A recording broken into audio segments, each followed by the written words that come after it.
Hello, everybody, and welcome to episode 31 of the STS guys. Tonight, I am your host, Scott. Hey, it's Larry. Hey guys, it's Nate.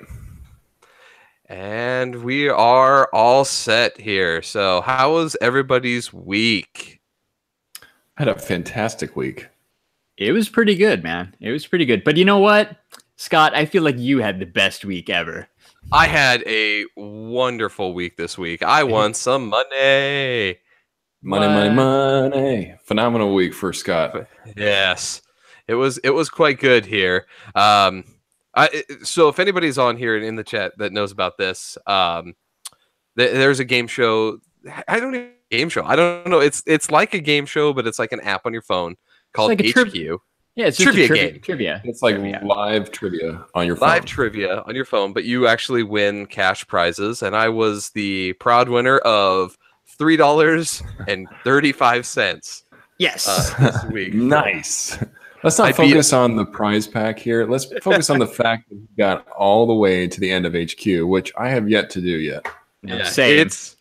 Now, Nate, you saw how just the excitement and the tenseness, because I was sitting on your desk when I won. Oh, dude, I was excited for you. I was getting all into it, like, go, Scott, go. And Nate was trying to help out. He was trying to be my Googler, but unfortunately, at the 10-second window, by the time it would like load up, it was like you get the question. I'm like, dude, I already had to answer. I guessed. Yeah, it's hard to Google that stuff. He's like, well, you got it right. Seconds. Yeah. Larry knows. He tries to Google too. I've seen him.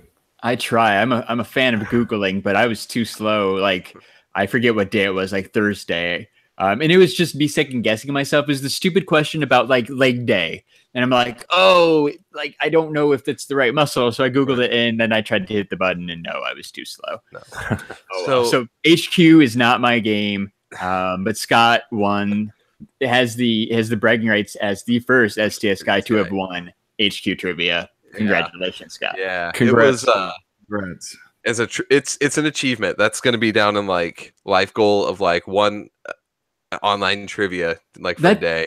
I only found out about it I think it was last week. You guys told me about it, and like this thing's blowing up. The day Scott won, there was like 1.5 million people playing. So Scott outlasted over 1 million people to win. Like, yeah, whatever. You only won $3, but you still outlasted 1.5 million people. That's pretty impressive. For anyone in the chat going through the way it works too is so each day they play a couple of games and there's a pot, and anybody who lasts to the end wins kind of an equal share of that pot. So there was like me and I think it was like 1,400 other people or whatever ended up getting to the end. So out of the 1.2 million that started, only 1,000 of us made it till the last question. Yeah, and the one today was a bigger pot, right? And Sundays they do $25,000, and only 14 people won. So, like, depending on the day, like you might end up on the day where only a handful of people win. Scott's day was just a couple hundred. And if you're doing the math on that 25,000 that Larry just talked about, that's like $1,700 a person. So it's not you can bad. win a lot of money if you know your random trivia. If you guys don't know, we're talking about HQ. Yeah. So, and that goes into it. Like we're not trying to shill this thing, but if you like trivia games or you like want to be challenged, the game is a definite challenge, and it gives you there are questions. It's not about stuff that like Larry, Nate, and I are normally versed in.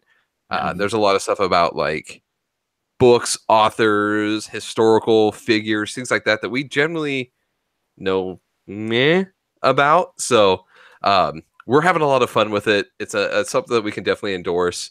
And I recommend anybody who likes trivia to jump on, come play with us.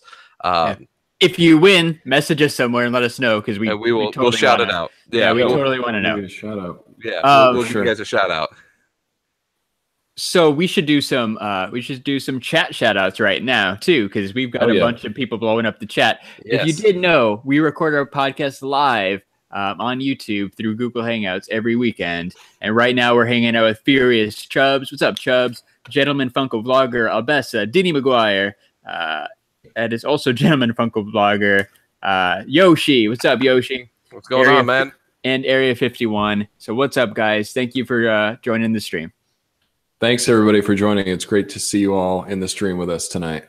Yes. Gentleman Funko Vlogger found that 10-inch Thanos pop Target exclusive. Nice. Yeah, I found that that 10-inch Hulkbuster. Sent you guys a picture of it, right? That was a 10-inch or no? 6-inch. 6-inch. I'm sorry. See, I don't know my Funko Pops. I shouldn't be talking. They did, Nate. I was gonna make a penis joke on that if you don't know the difference between 6 and 10 inches, but I think I'll let that one go. Well, you kind of already said it, Scott. But that's just saying, I can't trust you at any point if you're like do the size. But no, that I do have to say that 10-inch Thanos is actually a pretty badass pop. It's pretty rad, man. I didn't go for it. I talked about it. I did a Mario Kart 8 Deluxe live stream one night this week, like Thursday, and like I think they were supposed to hit our targets that next morning. I didn't get up, man. I didn't need it. I hope Jeremy didn't need it because he's out of town, and I probably should have tried to pick it up for him. But actually, I think I even heard that somebody commented in like the local Facebook group that my target hasn't even got them yet. So I don't feel too bad because they wouldn't even had it. So it's pretty rough out here in Phoenix. People camp out and get up early, and you got to fight to get some of this stuff. And I'm not really a fighter. Yeah, we have way too many like collectors and not enough stores to like handle their like need for those things. Yeah, like anytime a store says that they have something that's worth like a collector's time, you have tons of people that show up. Yeah, every time there's like a new figure release, because I collect 6-inch figures, so Hasbro stuff, but I can never find it locally when it's released everywhere else. It always takes a while around here. I found an awesome WWE figure at Walmart at 1 o'clock in the morning last night. There you go. Wow, 1 o'clock in the morning. Nice. Did you see what I posted on our story, Scott? I did not. I did not get a chance to look at our story yet. I'm a bad social media person. It was specifically for you. Well, it was. Scott, how did you not see this? Oh Scott? my god! It is the old school Scotty Too Hottie. I see it. Yes. Please tell me you bought that. I did. Good. If you want it, I can go back and get it. I was like, that actually exists. I didn't even know that was a thing. I thought it was just that. Dude, first off, that is like the oldest like name rhyme that you could probably get, like in terms of like things. There's at least somebody that has that as like a trademark name somewhere, like guaranteed. Yeah. Shout out to Gentleman Funko Vlogger. What's up, dude? Requesting a shout out. Hello, Gentleman Funko Vlogger. Dude. So, Larry, begs me the question: what the hell were you doing at Walmart at 1 a.m. last night? Well, I got a little crazy, and I got my old self out to. I went to a show last night. One of the bands that I like was in town, on the other side of town. So I drove over to Scottsdale with my friend Eric. Shout out to Eric, and we went and saw a weird Japanese punk rock band called P-Lander Z. Ooh. P-Lander Z. You've talked about them before. We have talked about them before. So what costumes were they wearing? They're their gimmick is they wear colors, right? Like the lead singer wears all yellow, so he's P-Lander yellow. So they just wear different styles of clothes, but all yellow. So there's yellow, pink, and purple. The drummer Green, he was MIA. Not sure where he was at, but yeah, we hung out with P-Lander yellow, pink, and purple last night. It was a good time. Oh, dude. Sorry to interrupt, but we got Jeremy in the chat. Special shout out to Jeremy from the STS guys. Oh man. Woo-hoo! Jeremy jumping on here. If you can, we didn't say it this time, but last week we talked about that he's on vacation. He is still on vacation, so I hope you're enjoying it, sir. Thanks for stopping by. He should be here next week. Yes. Yeah. And next week, we're going to announce the winner of our Super Mega Batman prize pack giveaway live on the podcast.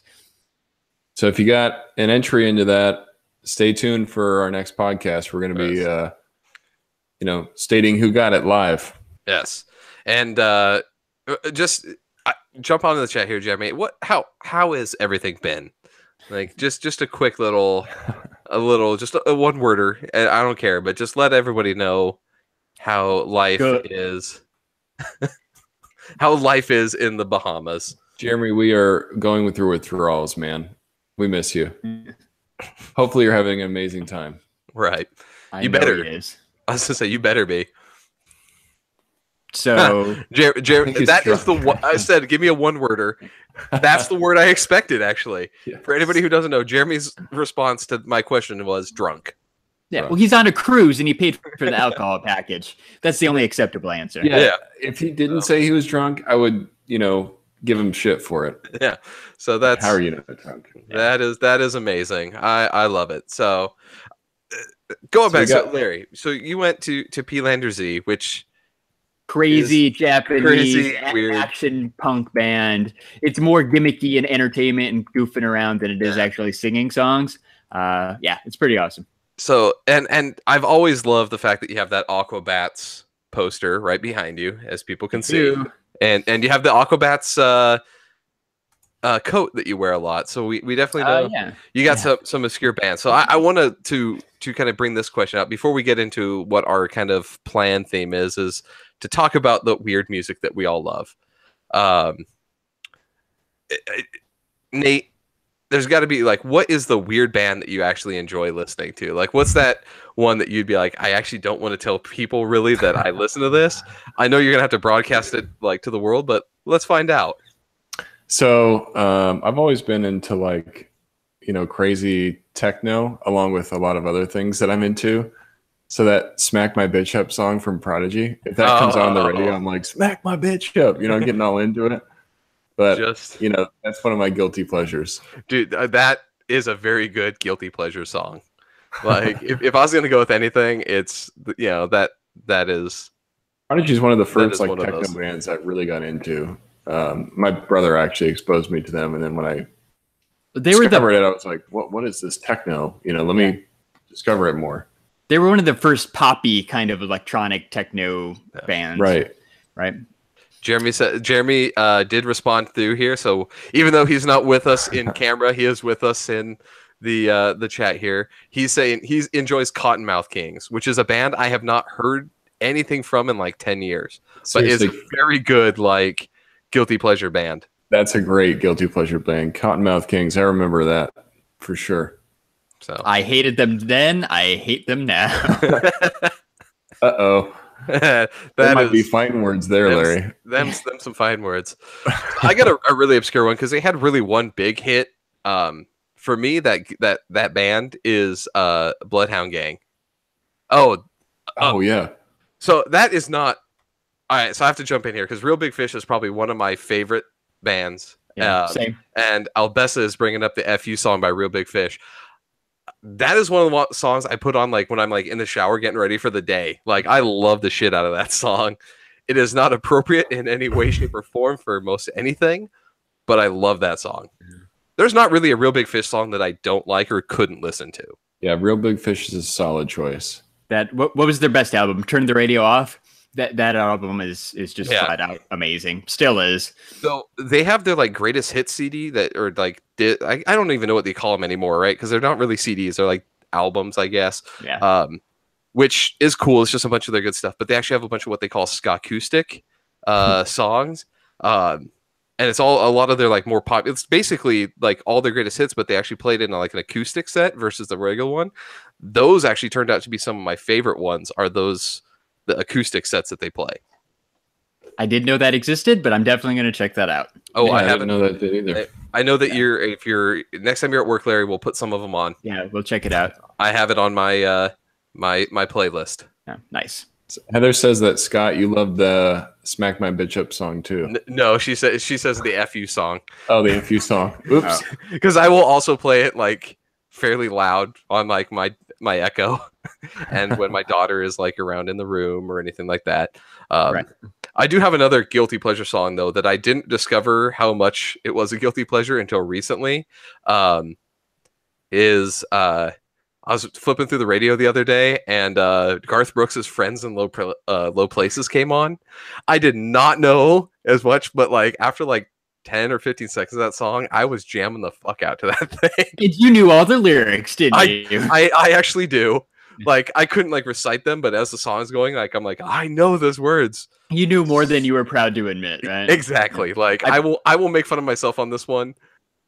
I jammed out to Garth Brooks the other day, and I am not a country person at all. I remember like in 5th grade when they made us do like dancing during PE. The PE teacher, the PE teacher mostly played Garth Brooks and like Billy Ray Cyrus. We danced every time, like every other song was like Achy Breaky Heart or like Thunder Rolls by Garth Brooks. It was awful. So because of that, I probably know all the words too. So Thunder Rolls is probably the worst song to be playing to like a bunch of 5th graders. Yeah. But yeah, that was I went through the same thing when I was in like middle school and everything. We had to learn how to do the dances and line dancing and do the boot scoot boogie and all that shit. So it was awful. Yeah. I was always doing that at the roller rink, but it was the same kind of idea where we're learning the different songs, but we're at the roller rink doing it. The roller rink. Dude, we had like a legit old school roller rink that I would go to all the time. That is amazing. Some great music at that roller rink. Do they still play disco? Because I'm assuming like that's like old disco, like classics, you know, all kinds of good stuff. Fleetwood Mac.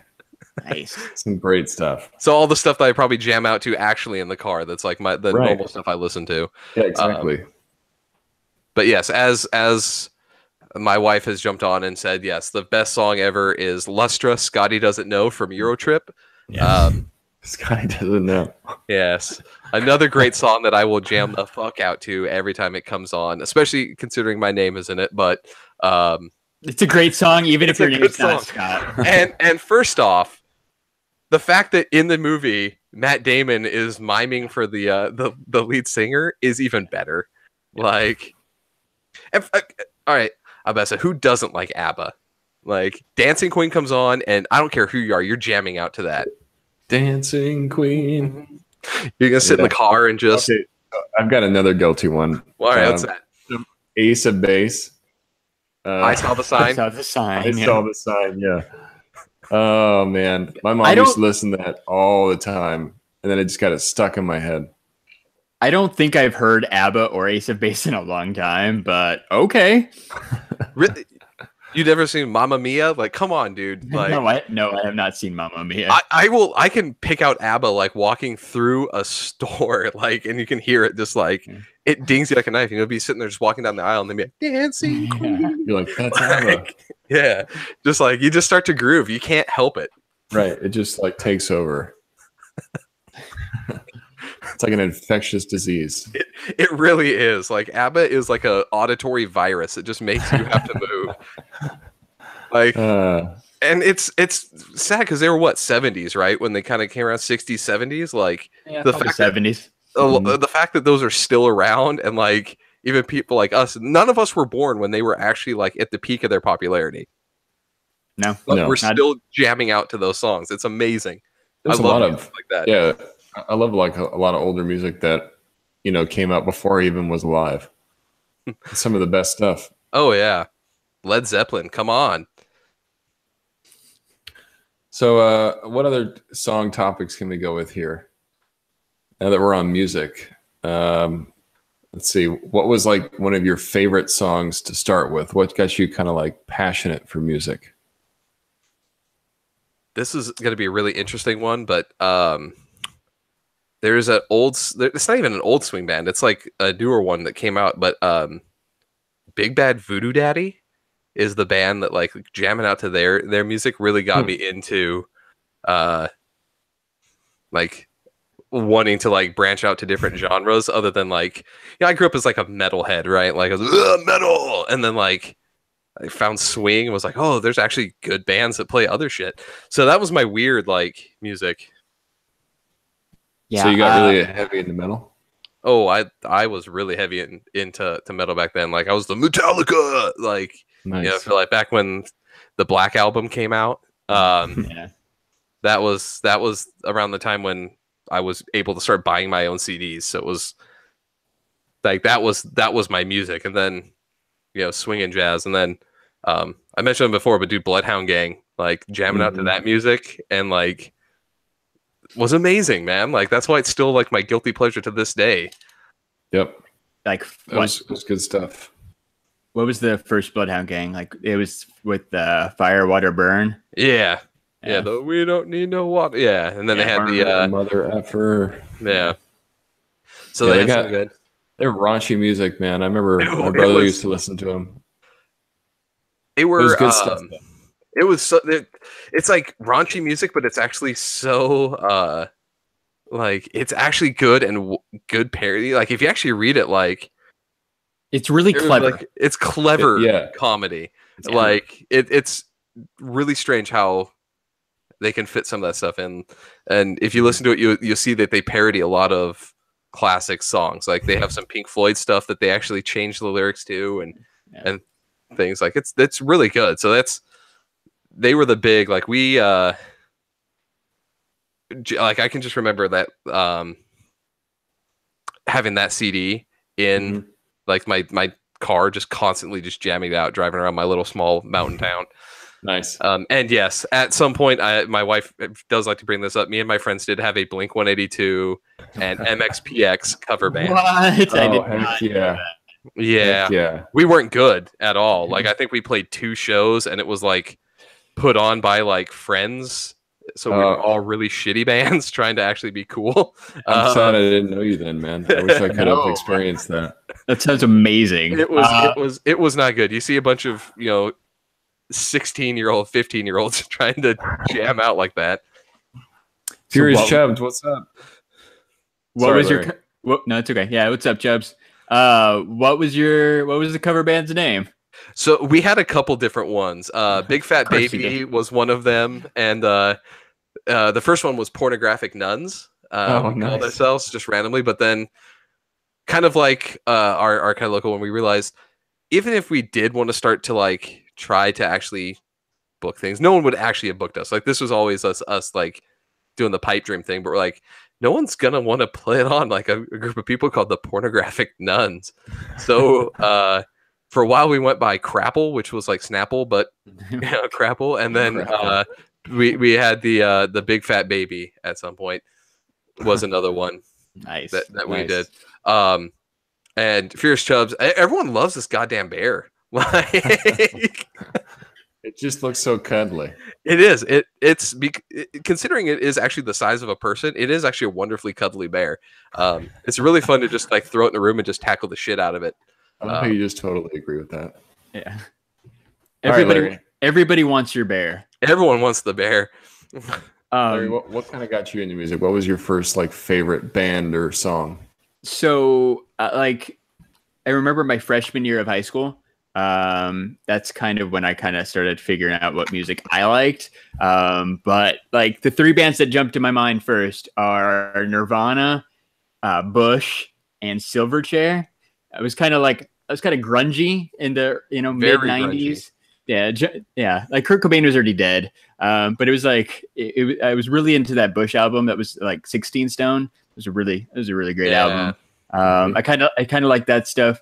That's around the same time that the Aquabats came out though too, with like Super Rad and Real Big Fish was starting to blow up. So I kind of started getting into that ska stuff, but I really didn't start liking like Less Than Jake and all that until like the early 2000s. And then so I went through kind of that punk phase in between with Blink 182. Yeah. Who didn't love Blink 182 in like the late 90s, early 2000s? Yeah. Dude, they were everywhere. Yeah. And then they just kind of disappeared. Yeah. Well, yeah. Tom decided to be a jerk. Yeah. Exactly. Fuck that guy. Yeah. Still kind of is. But I don't know. The new Blink 182 album is actually pretty good though. If anybody has got a chance to listen to the new stuff, it's actually pretty good. It's different, but yeah, it's pretty great. It is not. I haven't listened to it yet. It is not what like you would think coming out of them, but it is it's good music. Like it's a good resurgence for them. Nice. Yeah. So for me, I'm gonna do like a 2-parter here. So like my first favorite song, Larry kind of hinted at the band, but Nirvana, "Come As You Are." Yeah. I remember when I first heard that song, it like really struck a chord with me, and I don't know, it's just like it felt so emotional. I could just kind of feel him singing it to me. I know that sounds weird, but I played that like over and over and over again. And then the first band I really got into was Beastie Boys. I was really into that kind of music back then, like, you know, kind of like punkish a little bit, but more pop too, but kind of like rock in a way. I don't know. Beastie Boys is kind of like a weird genre. Everyone loves the Beastie Boys. That's another one of those. They're like at no point is anyone like, oh, turn that Beastie Boys song off. Like you hear No Sleep Till Brooklyn, like you're gonna listen to that song. Yeah, and that kind of like when I got older, I got into 311 probably because a lot of the Beastie Boys type stuff, they have sort of a similar sound. Yeah. You know, and like Incubus and all that. If you ever get a chance to go see 311 live, they are amazing. Still to this day, like they are awesome. Yeah, cool. I was bringing up Authority Zero, doing that like actual punk scene. I was like when I started getting into like No Effects, and like the Misfits. Yeah, I went like a lot of different ways with my music love throughout the years. You know, like earlier on it was Beastie Boys, and I got like kind of into rap, and I got into rock for a little while. So I don't know. It's good to be able to broaden your horizons and listen to stuff. Yeah, there's not like one specific genre nowadays that I like listen to. I kind of listen to a mix of different stuff. I've been pretty much rock for as long as I can remember, like sprinkled in with the occasional Britney Spears or Beyonce or something ridiculous. Dude, first off, like Genie in a Bottle by what's her name? Christina Aguilera. Yeah, like that song. That's another one of those ones that even if you hate it, you're just gonna be like, yeah, you gotta like rock. You can't help it. Like Operation Ivy. See, we're bringing up all these awesome nostalgic bands. Like these are amazing. Johnson Revidad, what's going on, man? Business Card. Business Card. Yeah. I guess just send an email to scott@stsguys.com and with your like address, and we'll shoot one out to you. Yeah, you can go to stsguys.com as well, and that's kind of like our official website. It's our business card. Yeah, so that's our website. We do have some cards. Larry has some visitors. Special visitors. Special visitors. So yeah, shoot a just shoot. It's just email address is scott@stsguys.com. Shoot me a your address and we'll get something sent out to you. Yeah, I'm okay with that. So cool. So a couple things. Operation Ivy is pretty amazing. Right? Like Rancid, that kind of stuff too for a little bit. Yeah, like you name it. Like I've kind of been all over the place. I'm just trying to think, like Less Than Jake, and then I went through my emo phase. Don't forget about the emo phase with Taking Back Sunday and My Chemical Romance. Oh. Still love me some Gerard Way. I do have to say, what is it? The oh God, I can't even remember the song. The Black Parade, I think, is the. Yeah, that's the album. But then, like, I think there's a song like "Welcome to the Black Parade." Welcome to the Black Parade. Yeah, that song to this day, I will jam the shit out to that one though. So very good stuff. But this kind of leads in. So we're going back into some special stuff here. No, not at Gmail. Just at stsguys.com. I got it. You got it. I got it. Throw it in the chat for you there, Johnson Rivedad. Shoot it out there. So we bring up a lot of nostalgic things, and Larry was recently playing a game on the Switch. He has a live stream that he had up, and I think Nate, you joined him on this, right? So you guys were playing.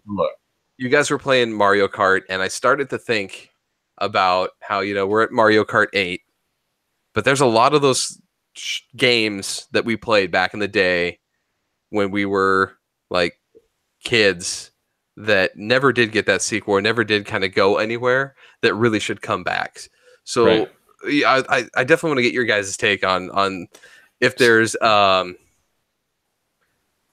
any of the games or anything like that you guys think like, dude, we need to see this game come back out.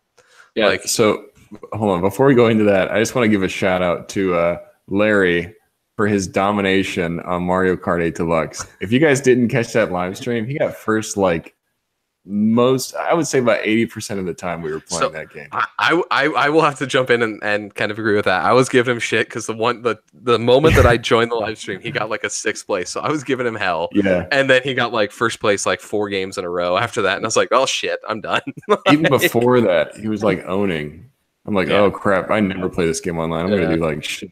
And then Larry's like way out in first. I'm getting like 10th, 8th, 9th, doing so bad. It was embarrassing. Yeah. But yeah, shout out to Larry for his amazing Mario Kart 8 driving. Thank you very much. I mentioned on the stream, Mario Kart 8 is my favorite game of all time. I haven't really played Mario Kart 8 Deluxe a lot, but the online gods were in my favor. And the crowd we were going up against was fair. So, yeah, I did pretty good. It was a good time. Nice. We'll have to do it again real soon. Wow. So, and remembers. Furious Chubbs, by the way, you bring up the bear, but like I would send the bear to somebody, but the shipping on that thing has got to be ridiculous. Like, there's no way I can afford to ship that anywhere. That bear is like weighs at least like 40 pounds and is. Or at least maybe like 30 pounds, and it is the size of the box. It's 5 feet tall. I'm just thinking about the box too. I'm like, there's no way you're gonna find a box that big. I said it is the size of a person. There's no way I can get that. That's getting shipped anywhere. Yeah. See, Albessa remembers Larry was owning on the crown that day. Yes. And then Furious Chubbs, thank you very much. Nate showed his true hidden power in that stream at the end. I started, after warming up for like maybe 6 or 7 races, I finally started getting the hang of it. You did all right. It's hard, and I know you haven't played that game that much, even though you have it. You'll have to practice, and then we'll have to fire it up again real soon. Yeah, it was fun. And Albessa, my Meave did look pretty damn good in that crown. He was owning that crown. Yeah. Chubbs, right. Chubbs, if you want some stickers and some STS guys cards, email us your info and we'll send it to you. But no deal on the bear, man. Can't do the bear, man. It's just too big. Yeah, it's too big, and it is the conversation piece for the podcast because it's been brought up on like I think at least 4 of the live streams. Plus, he's becoming our unofficial mascot. Yeah, it is. It's the STS guys bear. Yeah, and if you know us by now, Chubbs, you know we like to give stuff away. So, if you entered that Super Mega Batman prize pack giveaway, you might win from that, or enter one of our future giveaways. You might still get something from us. You never know, man. Larry's mom played Mario Kart with him that stream. That was a character named Mom. Actually, when Larry first said that, I kind of did a double take. I'm like, wait, his mom just joined the stream? He's like, damn it, Mom. Like, oh. I guess I just sold it well, but no, it was some kid's mom probably who named themselves Mom. Yeah. Just gotta give some love. I stole the thunder from Scott's question, but Scott's asking us, what are some old video games that we haven't seen in a while that we would like to see resurface? Maybe a sequel, maybe relaunching the franchise itself. So great question, Scott. So you start us off. I'll start us off because there's kind of with a lot of the new games, like fighting games are starting to kind of, I guess, make their way back into the mainstream again. We had the remake of oh damn, I can't remember the one that's the Xbox one that they have, Killer Instinct. Killer Instinct. Okay. We have the Mortal Kombat's coming out. You have Injustice making a big thing. Dude, you guys remember Primal Rage? Yes. The dinosaurs and monkeys fighting, where you where they had the little people that you would have to as you did better, you'd get more people on the thing. You could eat them to gain health mid fight. It was like the fighting game version of Rampage. Come on, yeah, it was amazing. Dinosaurs and giant monkeys fighting each other. Yeah, I actually wrote a list for this before we started, and that was one of them on my list. Dude, yeah, that one is. For sure, we need to see a remake of Primal Rage, and it may be out there, but dude, I need that game back in my life. Yeah, the cool thing about that is each character had its animal spirit, and you could transform between the two. That was the coolest thing about it. So definitely Primal Rage. I'm all about that. If they remade that, I would buy it instantly. Yeah, and I'm trying to think, dude. There's a game that everyone loves, and I think the last iteration of it was on Super Nintendo. you got to have a remake of Battletoads. Like, I want a Battletoads game on the new systems. Like, you're in my head right now, man. What is this? I got Yeah. Battletoads on my list too. Yeah. You're Like, killing it me. was so damn good. It really And was. they never just like after the Super Nintendo, like it just kind of fizzled out. Like, I mean, we did get to see him at least in the background in Ready Player One. So I mean, at least someone's still thinking about Battletoads. But for God's sakes, give us a new game. That could be the resurrection. I almost feel like somebody's like, whoever owns that, is it Konami? Like, whoever owns that license is probably like, maybe we should bring that back. So I have to say, Albesa's also in my head right now with the. Do you guys remember the old SNES Top Gun game? Yes. Oh yes. Where they had that. I mean, so they had the two different ones where you fly around the map, and then you actually had it where you're like in the cockpit, like dogfighting. Mhm. But I could never get past the first goddamn level because I would always crash the plane trying to land it on the aircraft carrier. That was the hardest goddamn thing in gamings. That reminds me of that game Afterburner. It was more arcade, but kind of the same style with Top Gun. Yeah. So, with new like systems, like I mean, Ace Combat is amazing. Like, you could actually make a pretty good Top Gun game with the new things. It's true. So my wife brings up GoldenEye. That was always that everyone loved the NC4 GoldenEye. I was going to say GoldenEye. They actually did make a remake of GoldenEye for Xbox, and it sucked. So I would say if you do a remake, they just they changed it is what the problem was. Is they tried to add stuff and make it longer. Like, they need to keep it that original like setup. Like, Rare did perfectly when it built GoldenEye, and they just need to keep it originally. Like, I don't even care. Like, don't even upgrade the graphics on that. Just totally release that for any other system, or damn, put it on the Switch. Like, it was a Nintendo game. It should be like put that available for download or something. Yeah, like new levels, right? That would be easy. Come up with some new levels. But honestly, like, I think we're at the point where nostalgia just kind of rules. You can just remake a game with it's basically the same premise, the same graphics. Like you said, I'm okay with that. Just give me some new levels, maybe some new weapons, and just put that out again and be like, hey, guess what? Here's GoldenEye 2018. Have fun, kids. Yeah, go do your slappers and just go to town with each other. Like, that's that first game that really revolutionized the 4-player like in-home co-op, or I mean, it should say multiplayer. Like, was GoldenEye. Like, how many people just sat around the TV with the 4 controllers? You bought 4 controllers for GoldenEye. Yeah, because that was before you could play anything online. Yeah. Countless hours in GoldenEye. I played that so much with my friends. Somebody always had to pick, fucking Odd Job, and I have to like aim down every time I'm shooting at somebody because they're Odd Job. But yeah, man, it was so fun. I love that game. Yeah, there was the rule amongst our friends that no one could be Odd Job.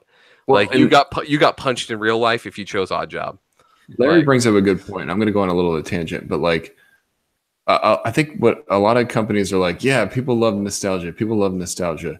So like, let me remake this thing and use the name. But then they totally change what it used to be. And that kills the nostalgia. So you can call it whatever you want, but if you make it something different, I'm no longer going to like it. And I think they do that a lot in movies. They do it a lot in games that I've seen, and it just kills it. So just keep it original. Yeah, that's the problem that a lot of people have, is they think they have to modernize it and add new things to it because the players aren't gonna really resonate with this game. But like, dude, the reason why that game had so much like of a following is because it was awesome the way it was. Right. Like, I'm really stoked for the Spyro.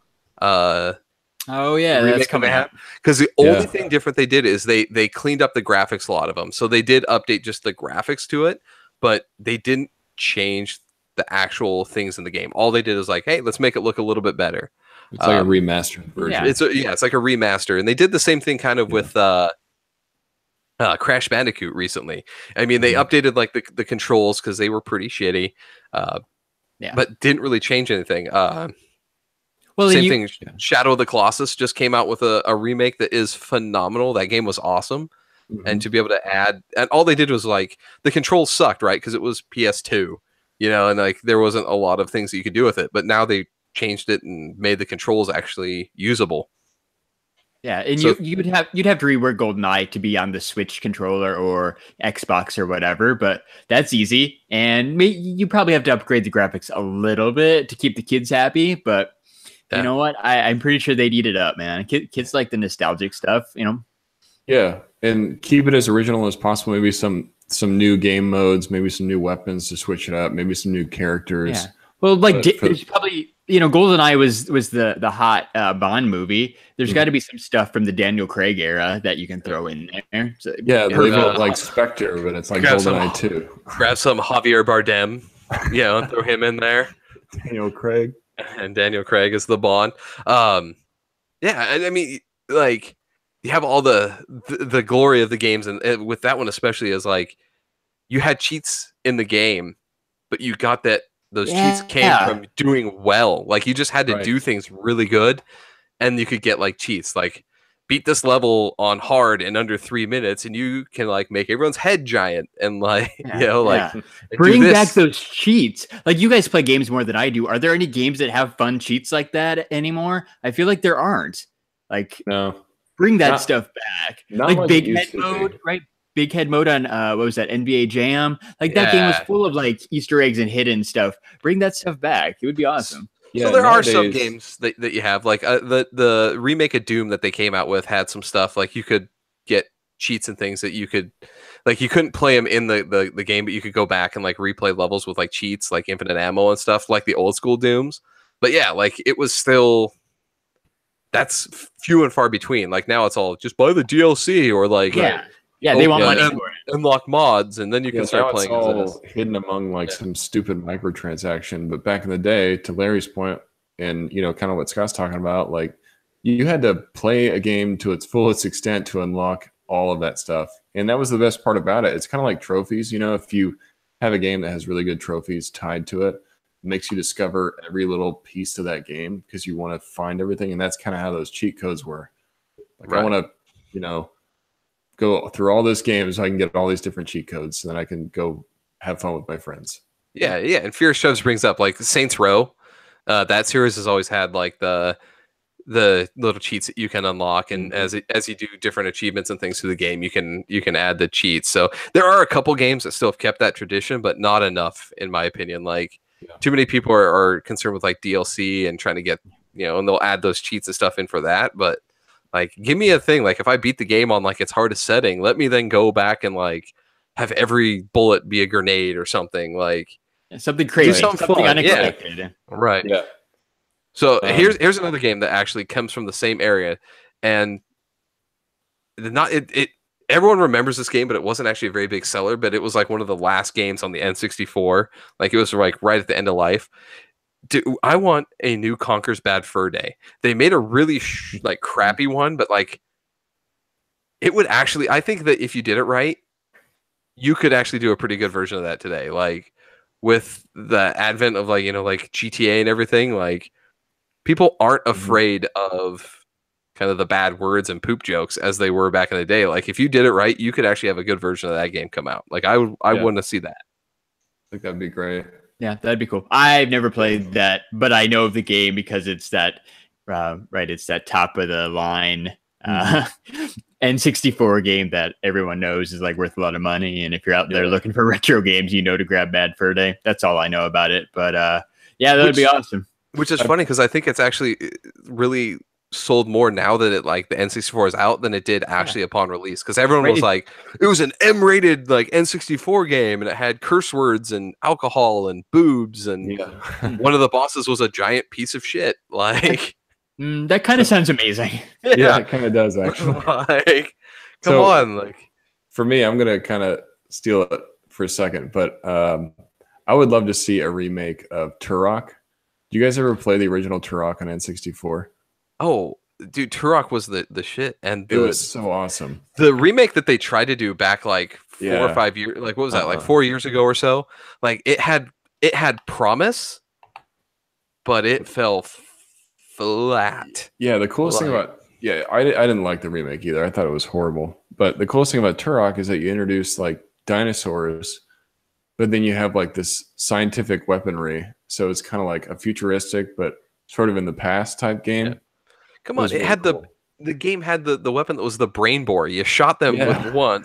Yes. You just fired it, and it would he'd seek the nearest person, drill into their head, and their head would explode. Yeah, that was the best part. Like playing and multiplayer, that was so fun because of the crazy weapons that you got to use. And that was another one where the multiplayer, for the most part, like for the first couple at least, was local. Like you'd shoot that brain bore, and your friend would get so mad at you. Well, they'd hear the drill on their side, like, like, you sons of bitches, who has it? Yeah. So I've never played that, but I just Google image searched it, and it looks amazing. There's like a T-Rex with like a cyborg thing on his head. Oh yeah. With like a laser eye. There's a like T-Rex with a laser eye. Dinosaurs, yeah. Yeah, like weaponized dinosaurs. Like you find a planet that has dinosaurs, but you're all futuristic. Like it's awesome. It was so fun. And they were like, yeah, we're gonna remake this. And they had a lot of promise, and then the storyline sucked. The gameplay was like just the same thing over and over again, and it just fell just way flat. Way flat. It was horrible. How about you, Larry? Give us a good one. Mine are kind of lame and probably going to happen. My top ones. I want a new Super Mario game for the Switch, which they haven't announced anything yet. You want the actual side scroll platformer? Yep, the side scroll platformer. Yeah. I love the one for the Wii U and the Wii, and even the 3DS one is pretty great. I want that same format where you can like bubble and ride Yoshi's sometimes. Maybe they bring Nabbit back from like Super Luigi Bros. I'm super excited about that, but like I said, kind of lame because I know it's going to happen at some point. Kind of the random one that I want, since I have an Xbox and not a PlayStation, I really want a Major League Baseball game on the Xbox. You might not even realize this, but they have not had one for like years and years and years for some stupid reason. I didn't realize that when I bought my Xbox, but like I used to like, there's a baseball game on the PlayStation 2 that I love that I still play since I can't play one on my Xbox. I love that game. I played a little bit of Madden, but like I'm a baseball fan. I'm one of the few people who would actually play a baseball game if they had it. Baseball games are hard. That's rough. So Albessa brings up Zelda. Like, so I mean, we did have Breath of the Wild, which was amazing. What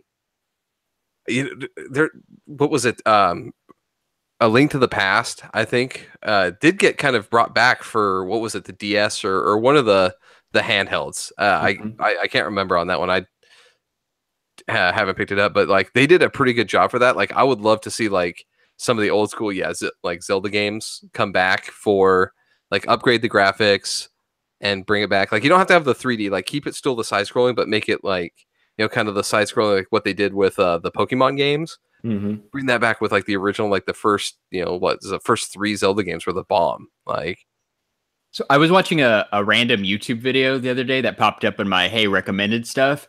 So I don't know if it's true or not, but Super Mario Maker they made for the Wii U.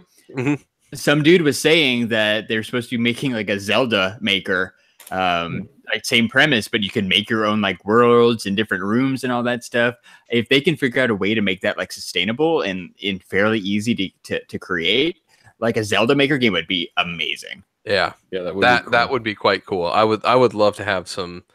Yeah, because other people, I don't know if you guys played Mario Maker much or at all, but like you can build your own levels, but then you can also play levels that other people made.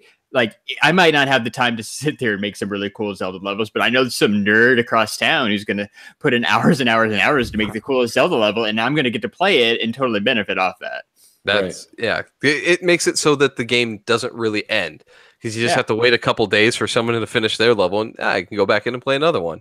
Yep, exactly. I think that'd be awesome. So, even though I love Breath of the Wild, I think it'd be so cool to have a updated like Zelda classic style from the top down approach, where you're going across, you have to go to the edge and then it changes scenes again every time. The single screen, like you have the left, right, up, down, where you actually had to like people, there was no actual real map anywhere. So people had to like, I remember like actually having the, getting like the graph paper and like drawing out like what the map looked like going back and forth. And like, all right, there's this cave and that's where I got the first sword. And like, all right, drawing out like a little mini map on paper of like what was going on so that I could remember what to do and where to go next. Yeah, I remember having to talk to friends at school, like, where did you guys go after you did this? Because I had no idea where to go. I'd just search around for a while. They're like, oh, yeah, you have to go past the lake on the left side. You'll come across a bunch of trees and you'll go into this cave. You're like, oh, Yeah. okay, Oh, cool. that thing. Yeah.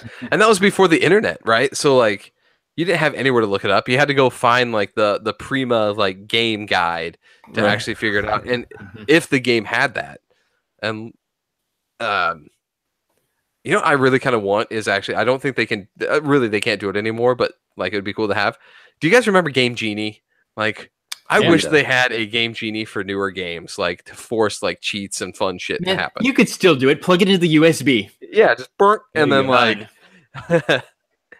right now would be some type of hack or something, but whatever. Like, I'm down. Yeah, so, and somebody that's what needs to figure it out. In Zelda, you had to find the map as one of the things that you could find in there, but you know, that was the crappy version. So I had like the big one that I could hold out in front of me and, you know, use the finger to be like, all right, go like I gotta go 5 screens over and go up. Like Game Genie was a good way to break your favorite games, basically. Like, yeah, let's break the mechanics of this game. Now you can do whatever you want. Yep. You know, I loved Game Genie, but I also hated it for that reason because I was kind of like a purist back then. Like, I just want to play the game as it's supposed to be played. I don't want to be breaking all the rules here. Dude, it was the only way that you could actually beat Contra is either like knowing the Konami code and the weird having to put it in before the first like the 1 or 2 player select comes up, or using Game Genie to get like the 40 lives. Mm-hmm. Right. I don't know anybody that's ever been able to beat Contra without the Konami code. Yeah, I don't think No. I'm sure they have, but yeah. Oh, there's people that have, but I cannot tell you anybody. No, there's no point. So when we were playing Mario Kart, this brings up another like kind of mode in a game I'd like to see. I don't even know if this still exists, but you guys remember like the old school battle mode from N64 with the balloons? The balloons. Yes, we had the 3 balloons and driving around. They have it. It's on there. Nobody really plays it, but yeah, it's on Mario Kart 8 Deluxe, and I think you can play online. Oh, okay. Well, I'll have to check that out because, man, I used to have a lot of fun playing that. Yeah, I was never good at it. Like it was a lot different. I just suck, so I like the regular races a lot better. But yeah, dude, it's on there. We should check it out.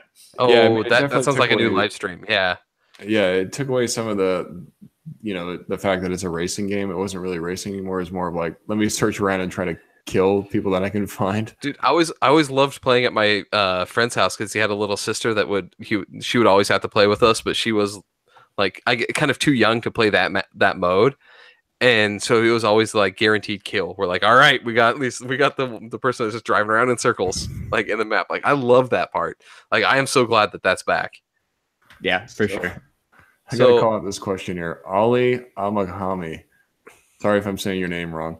How did the first person to make a clock know what time it was? You're going visceral here, buddy. That's the good way to say is we didn't. The person who made the clock got to say it is now 6 o'clock. Why? Because I said it's 6 o'clock. I said so. Apparently, Danny McGuire's got a good answer here. Before you mentioned clocks, calendars were used as a time tracking device to track the passage of a year. Oh, thanks, Danny. That's the person that's going like, I'm using a sundial. Haha. Like, yeah, Jimmy, like dropping knowledge. Jimmy dropping some fucking facts. He's going all crazy with these. What came first, the chicken or the egg? So if you actually look at this, I got the shitty scientific answer for this one. Technically, it was the egg because the differentiator was that something that wasn't technically a chicken laid an egg that had some random mutation that made it a chicken. So the egg came first. That is science. Boom. Scott, you're such an analyst. Oh, I try to be. So that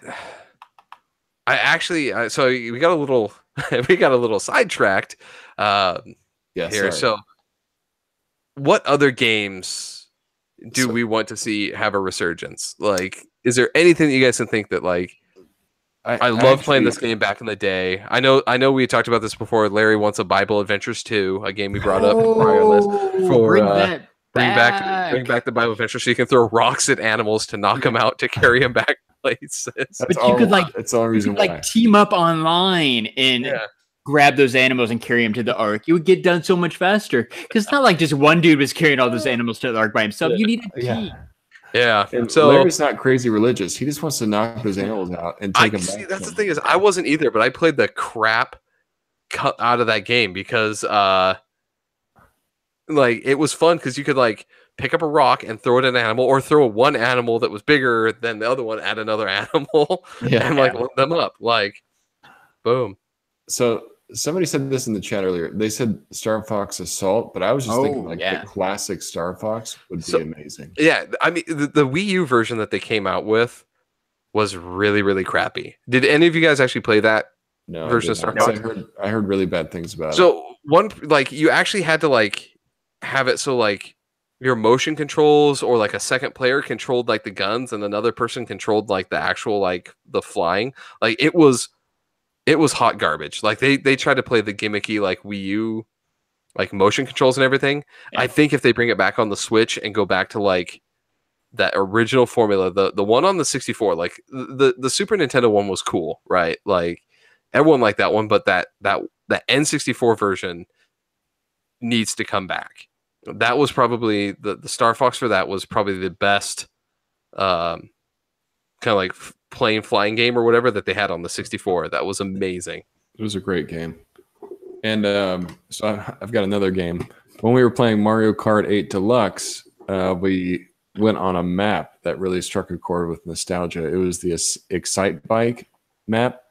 Oh, how cool would it be if they could remake Excite Bike? We could actually see Excite Bike was one of those cool ones because you had the level maker.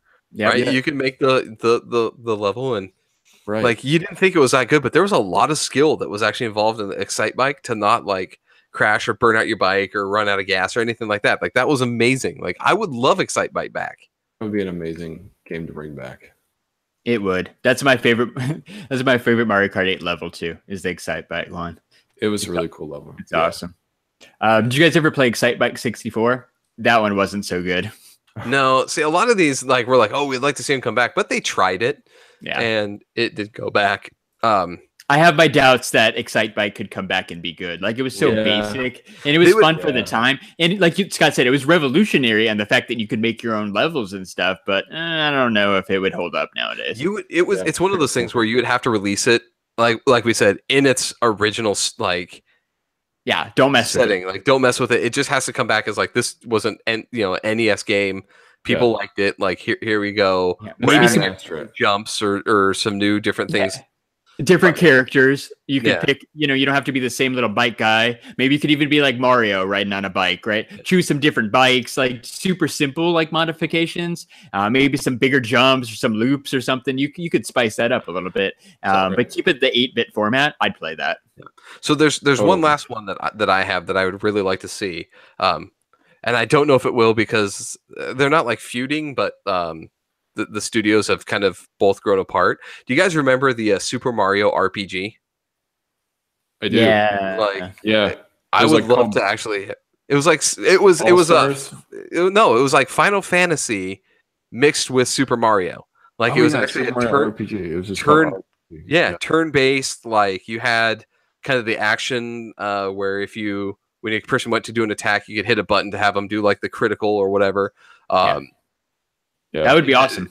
Game was super fun, and they had it on the remake of one of them. I think on the NES Classic, like the NES Mini or the SNES Mini that Nintendo put out is the original. Like, I would like a modern day version of that, like on the Switch. Like, let's bring back the RPG. Like, that would be cool. I don't know who made that one, but who cares? That was Nintendo and Square Enix.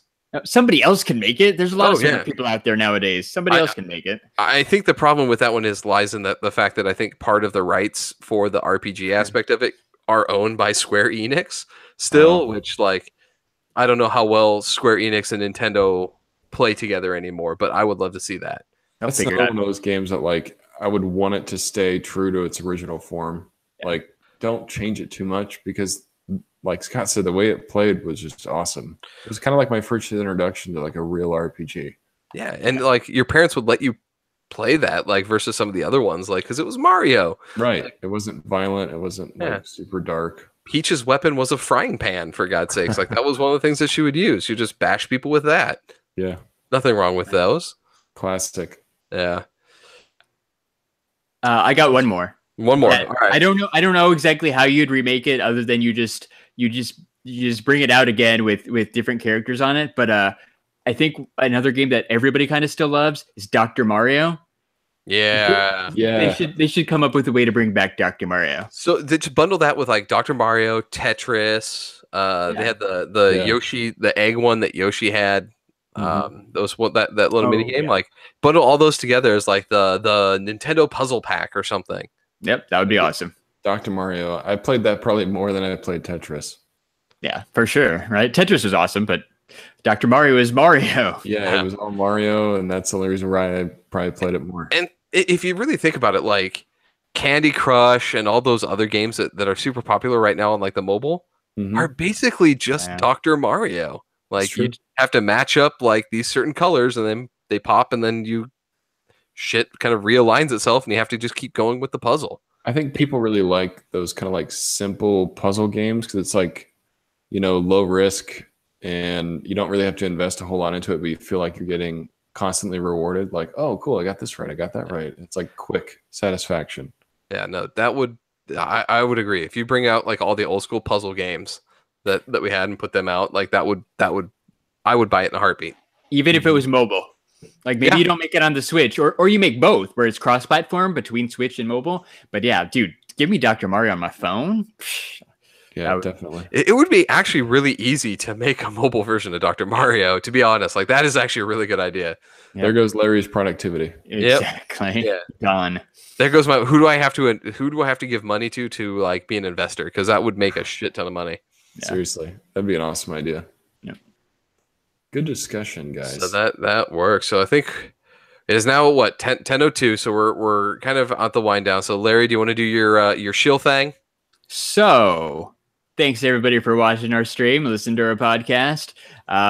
If you can check us out on Instagram at STS Guys. You can check us out on Twitter at STS Guys. You can follow us on Facebook at the STS Guys. And I am Larry from the STS Guys, shilling like a villain. Boom. Showmaster Larry. Give me chills. Chills. He's 100% every time. If you guys haven't noticed, he never skips a beat. No, like wrong.